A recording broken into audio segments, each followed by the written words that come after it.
Hey everybody, in this video we're still in Pensacola Beach, Florida, and we went back out to the Fort Pickens area of the Gulf Shores National Seashore. So what we did in here, we found other places that we had not visited previously on any of our trips. I've never seen. Yes.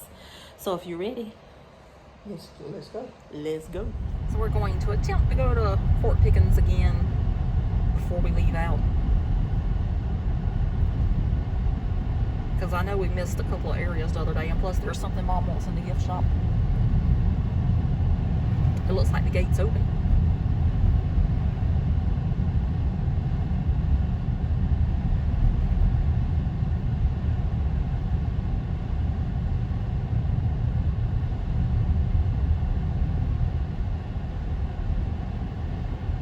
I just can't get over this white sand. It's so pretty.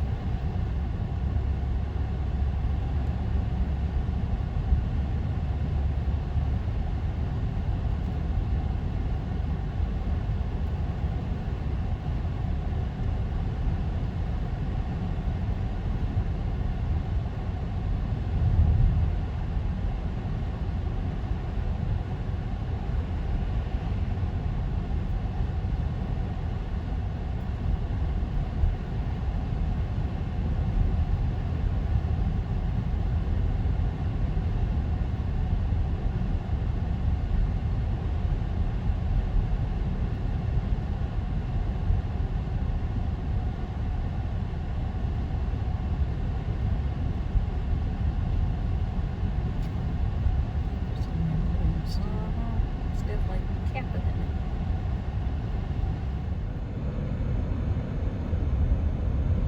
And that's the bay over there.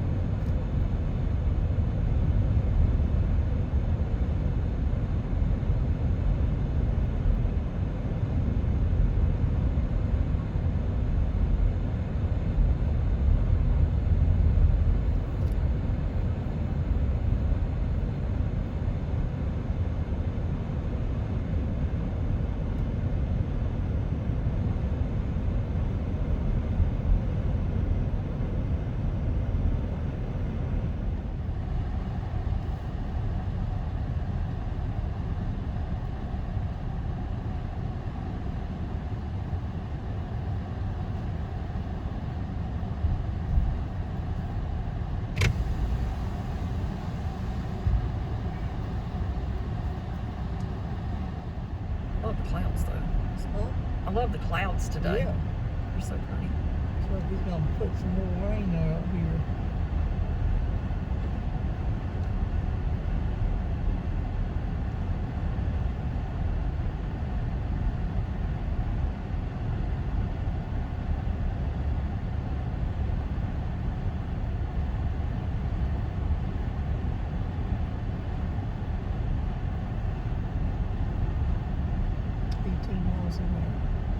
Yeah, you can go 25.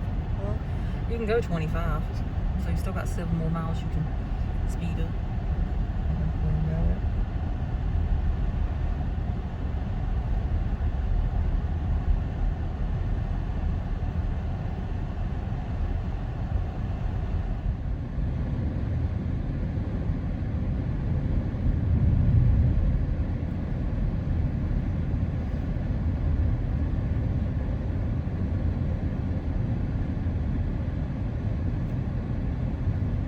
I can pick some times to come, can I?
It says this right here is the Chasefield Plantation gravestones.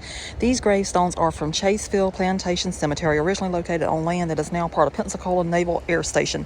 They were moved to this location in 1957. Chasefield Plantation was the home of Major William H. Chase, who supervised the construction of Fort Pickens in the early 1800s.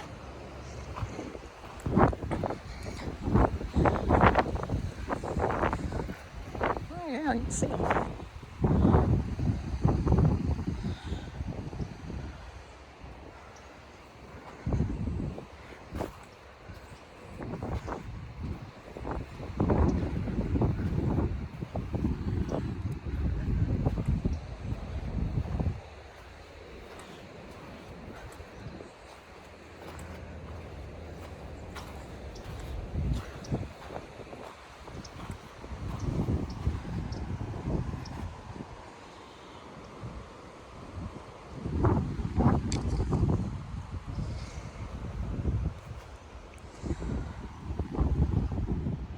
What's interesting about these, people put seashells on top of them.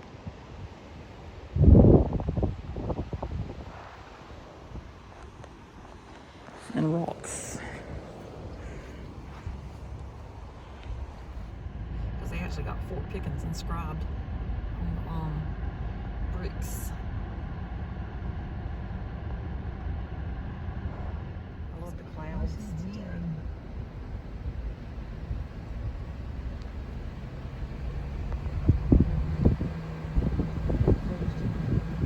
This is not typical, so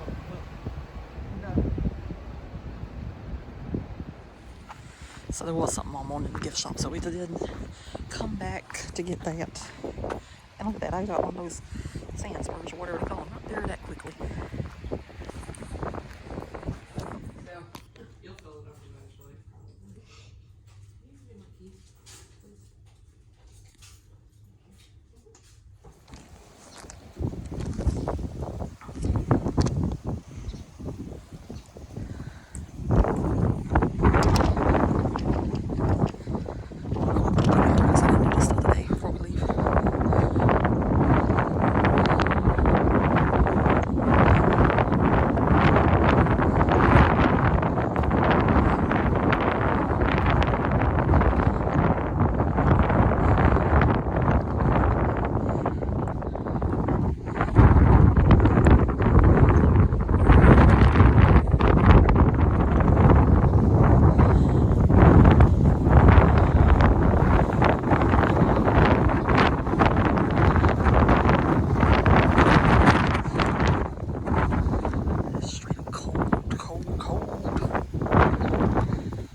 This is Battery Payne. It says killed in gun drill. In 1922, Private Hugo W. Papp, looked known as the gun crew, practiced firing one of Battery Payne's rapid fire rounds. He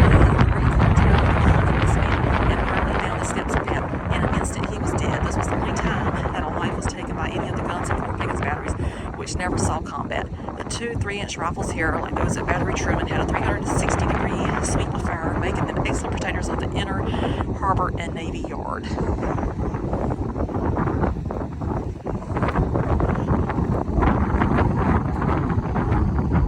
This over here is Battery Van Swearingen, and it says nervously vigilant, all alone in the glaring sun, scanning the horizon, looking far, but hoping not to see an enemy ship or plane. Guard duty was no picnic for the Coast Artillery Corps. During World War II, soldiers stood guard round the clock in 3 or 4 hour shifts. At night, you'd hear something moving, one soldier said, and you couldn't tell if it was a German off of a U-boat or not. The battery, built in 1898 for two 4.72-inch Armstrong rifles, was converted into a range-finding station for Battery Payne in 1922 and used throughout World War II. And this over here shows how it looks.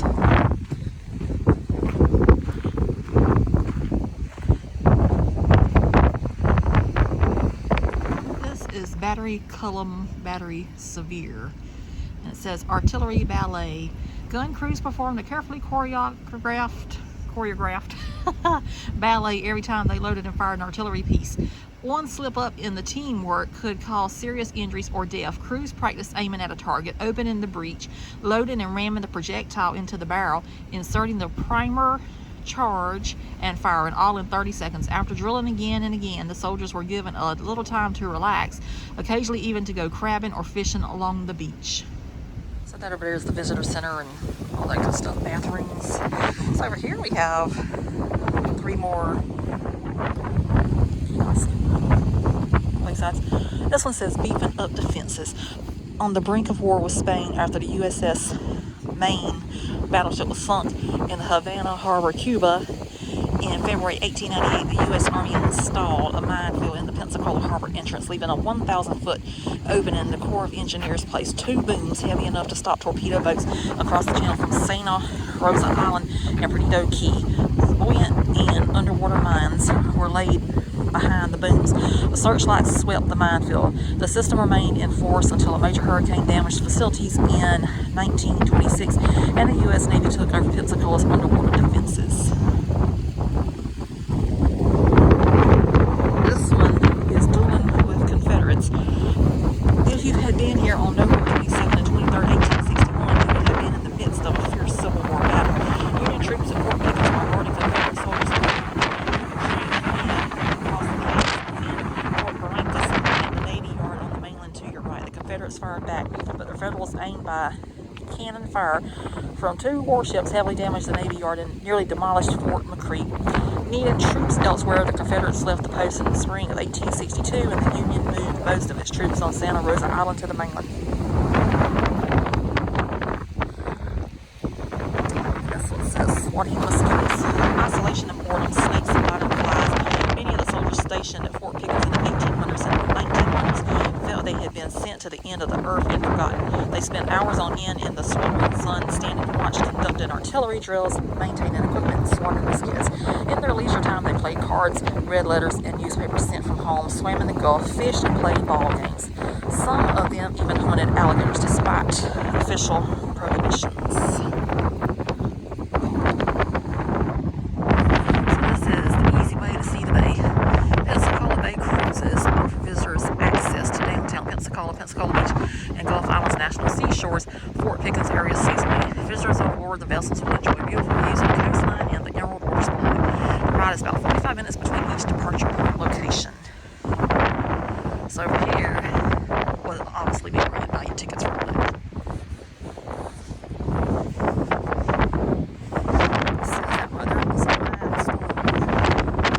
This is the mine loading building. Some artillery right there.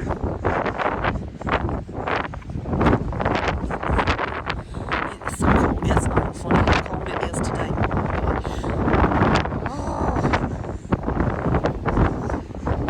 It's not supposed to be this cold in Florida. It's like 33 degrees. This is crazy. So this says fresh water at Fort Pickens. Fort Pickens completed in 1834 guarded Pensacola Bay from enemy forces throughout through the 1940s. The soldiers of the garrison here needed fresh water for drinking, bathing, laundering, and military applications. The salt water all around them was unfit for these uses. Where could they get fresh water? Each year, 50 to 60 inches of rainwater collects beneath the barrier island.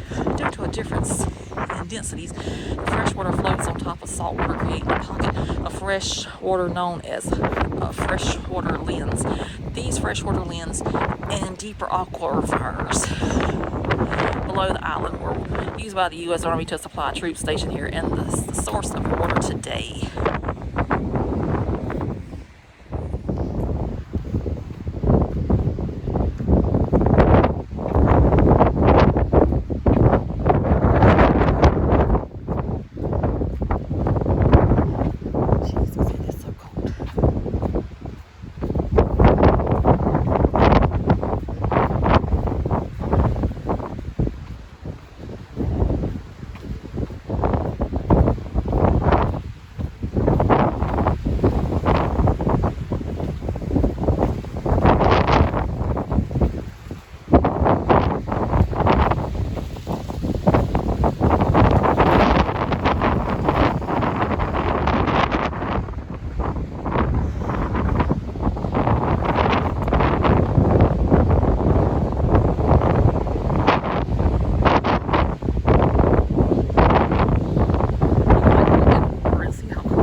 fort is named for Revolutionary War hero Major General Andrew Pickens. It is the largest of 4 forts built to defend Pensacola Bay, and its Navy Yard from foreign powers. The fort became part of Gulf Islands National Seashore in 1971.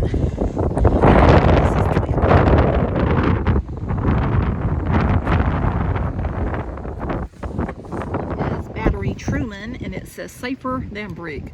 Fort Pickens' brick walls and cast iron guns had become obsolete by the end of the Civil War. Harbor defense is now called for steel guns and low-lying concrete barriers. Truman's 3-inch rapid-fire guns, mounted in 1905, guarded the inner channel and minefield against fast torpedo boats and mine sweeps. The last threats of the day. Well, that says the latest threats of the day.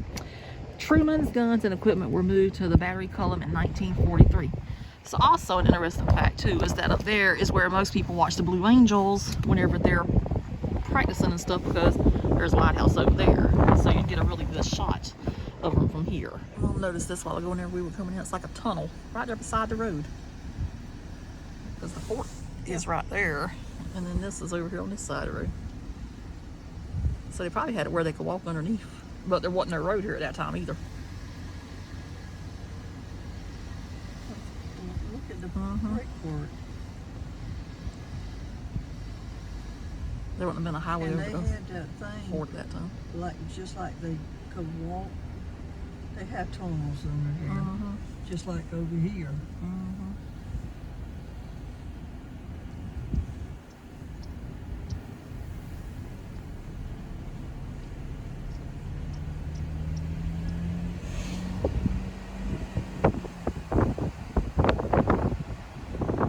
So the road we're on now is supposed to take us back to batteries 234 and Cooper. And we've never turned this way before, so.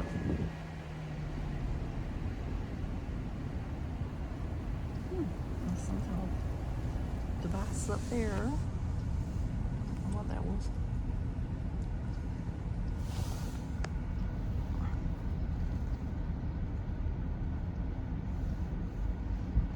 That's pretty over there. So this is battery 234 that we were looking at. And over here it says spot, plot, and fire. Hidden beneath this vegetated mound of battery 234 were soldiers who figured out solutions to a pressing problem. Where should artillery crews aim the guns to strike an attacking ship? It took some fast teamwork. Soldiers in the nearby end towers would take simulations, compass readings of an approaching enemy ship and telephone the information to the plotting room. There, soldiers used the data to plot a triangle on a table, calculate the distance to the target, and relay their calculation to the gun crews for precise firing. So maybe I gotta walk back there to see it, because that's definitely not the same thing as what that is. Oh, it says walk to the beach to see the 2 shield guns installed by the National Park Service. I guess I got to walk to the beach then.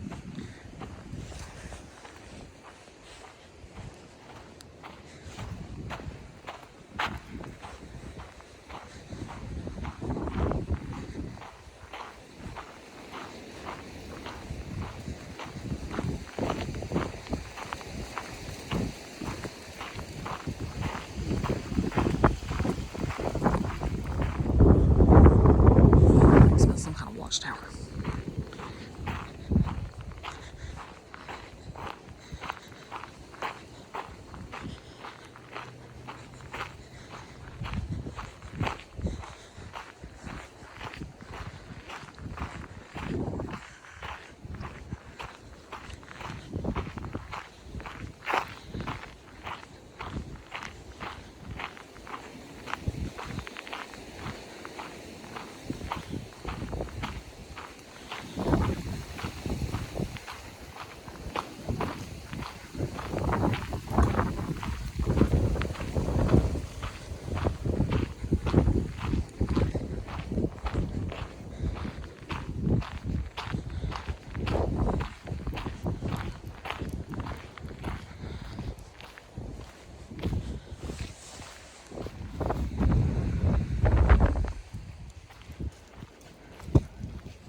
that out there is the Gulf of Mexico. It's so pretty.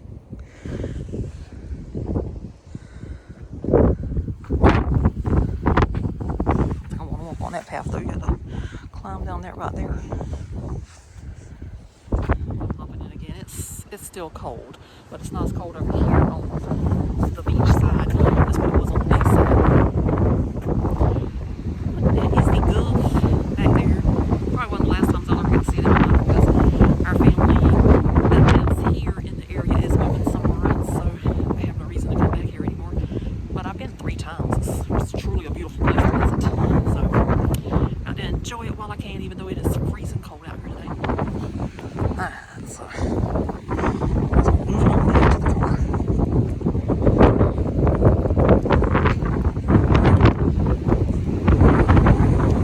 So this over here is Battery Cooper, and it says shooting duck. Battery Cooper's rifles popped up, disappeared, and reappeared like a jack in the box. The battery, built in 1906, had 2 6-inch rifles mounted on disappearing carriages. When the guns were fired, the recoil automatically lowered them behind the concrete wall, which protected the crews while they reloaded the guns. Counterweights returned them to the firing position. During World War I, the U.S. Army removed the guns for possible use as railway guns in France. The gun you see here today came from the Smithsonian Institution.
Never seen one that color before.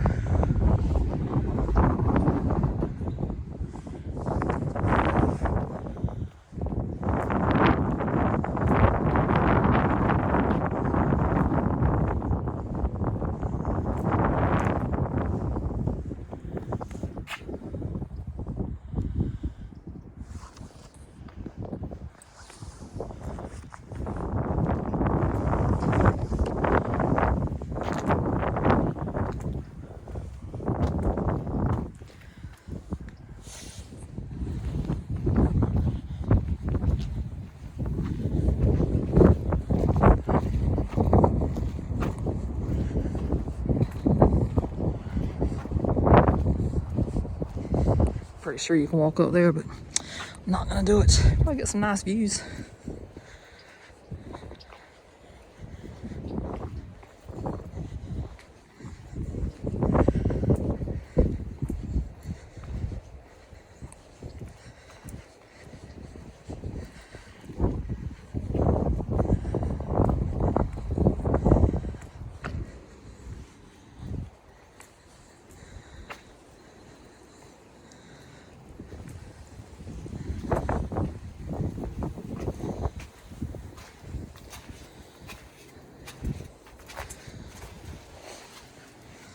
like you could probably walk in there too. That door's open, but wouldn't want to be in there. They might come shut it. So this over here is the Battery Wharf picnic area. We got plenty of parking places out here. And picnic tables. Looks like they got some grills out there.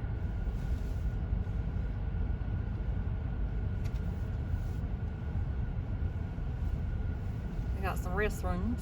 You can see if they open. Yeah, we can see if they open. If they're not, we know where they are open at.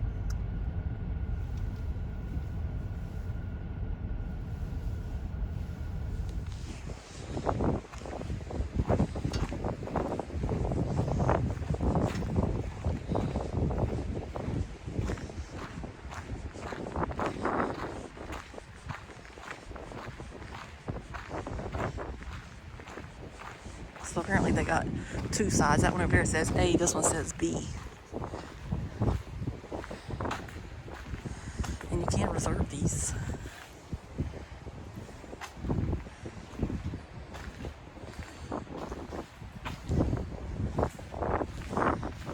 Yeah, it also looks like they got some showers out there. So I guess if you were out there in the bay, you could come up here and take a shower before you go back to your car.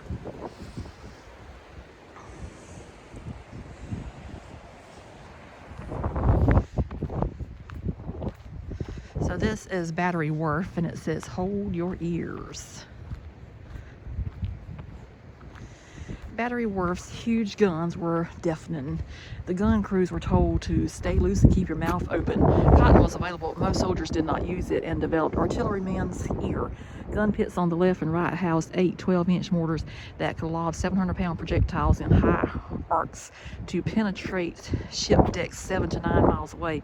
Half the armament was scrapped after World War I, but 4 months mortars, I can't even talk today, remained until 1942 when the battery became the Army-Navy Harbor Defense Command post for the Pensacola area during World War II. So this one right here was fairly large.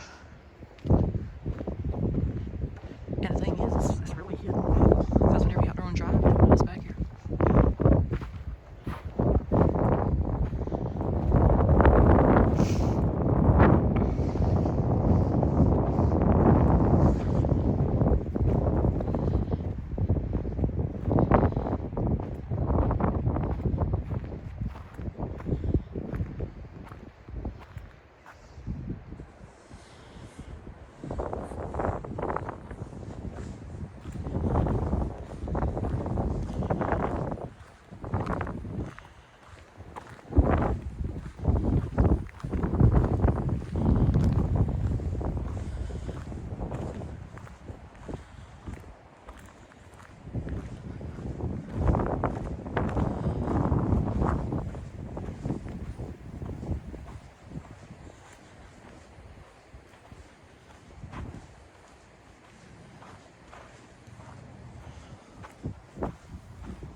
You do have to say that one right there is fancy.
so pretty.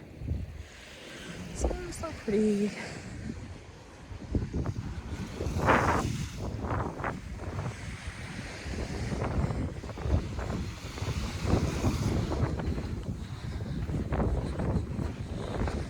Let's see if I can find a good place to go down. That's the thing.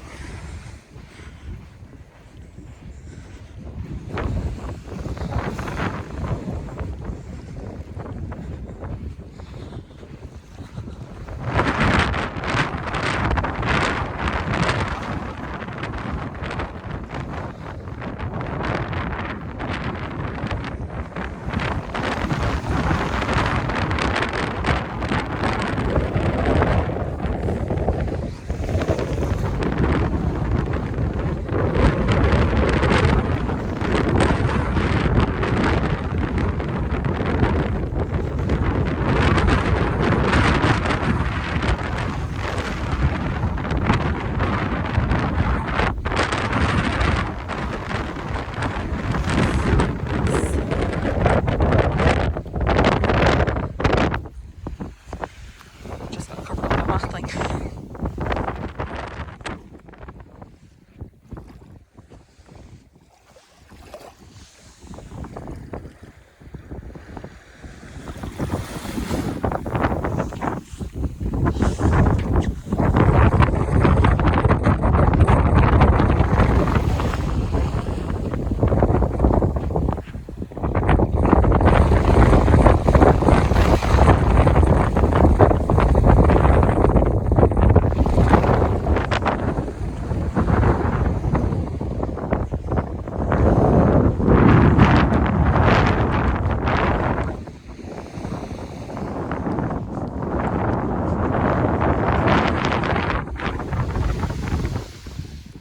Okay, so that is the Gulf waters behind me. So I am out here on the beach. It is freezing once again, but it's so pretty. It is so pretty. This over here is Battery Langdon, and where I was just standing, that's Langdon Beach. But this says Big Bang. Hidden beneath this vegetation is Battery Langdon, Fort Pickens' most powerful gun emplacement. Its 12-inch guns could propel a projectile 17 miles out to sea. The first time artilleryman M. Harry fired one of them, his hat blew off, his pants split, and he saw concussion ripples in the sand. The massive bunker began in 1917 and completed in 1923, was covered with soil during World War II to camouflage it from enemy aircraft. And it says lots of boys would bleed from the mouth and ears because of the concussion of the guns. That was pretty powerful, wasn't it? Oh, Lord. You can drive up a little bit so we can show the battery.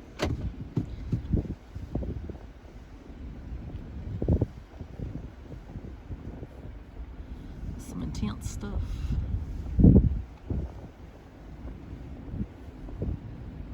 It's the same thing right there. Yeah. That was all you wanted to So go. this right there. It's got a battery in Langdon.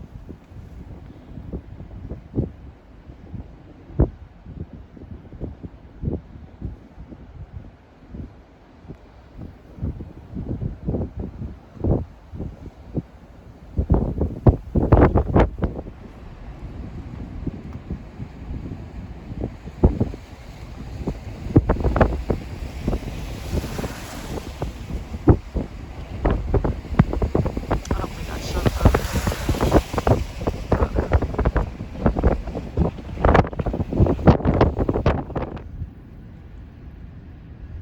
It's probably what it is. It's probably so cold that the heat from the sun is making it foggy looking whenever it hits it.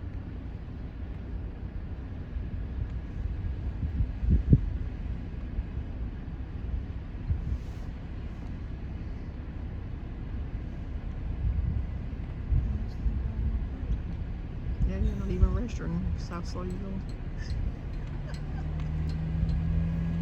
Probably think you're a loggerhead sea turtle crossing the road.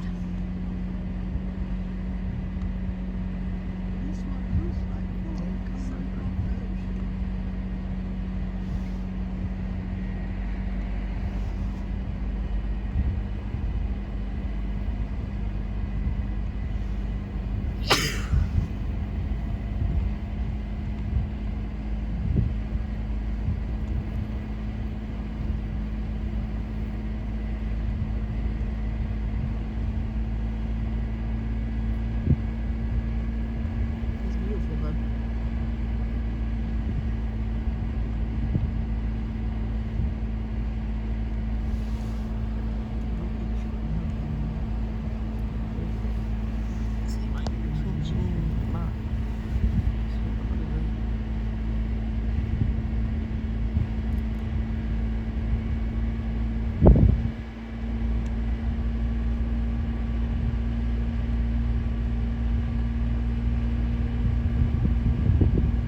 How'd you like the places we saw? It was good.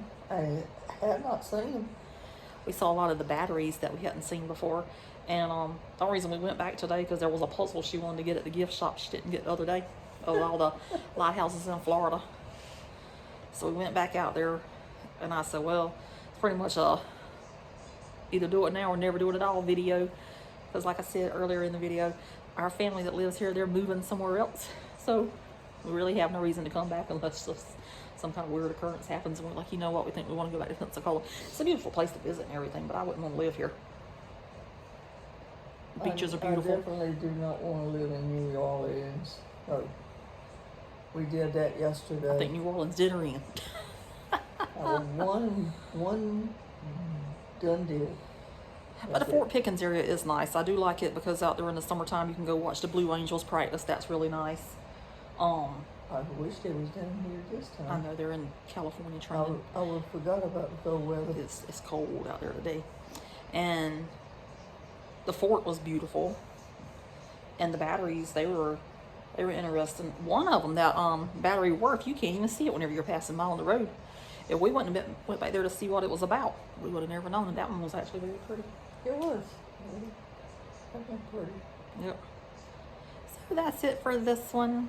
Probably the last video we ever do of the Fort Pickens area. Who knows? But probably the last one.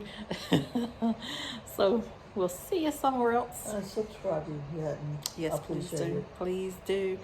And so, toodaloo. Bye.